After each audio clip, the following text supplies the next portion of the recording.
کوئی قوم اس وقت تک ترقی نہیں کر سکتی جب تک اس قوم کے مردوں کے دوش بدوش عورتیں بھی آگے نہ بڑھیں۔ اپنی ملت کو اقتصادی، سیاسی، تعلیمی اور معاشرتی تمام پہلوؤں سے منظم کرو، پھر تم دیکھو گے کہ تم یقیناً ایک ایسی قوم بن جاؤ گے جسے ہر شخص تسلیم کرے گا۔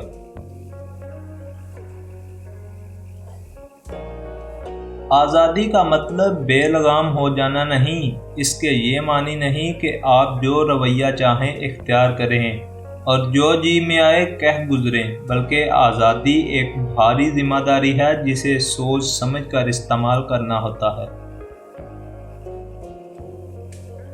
نوجوانوں، اگر تم اپنی قوتوں کو فضول کاموں میں ضائع کرو گے تو بعد میں ہمیشہ افسوس کرو گے۔ یقین، محکم اتحاد اور تنظیم کے اصولوں کو اپنا لیجئے، آپ دنیا میں معتبر بن جائیں گے۔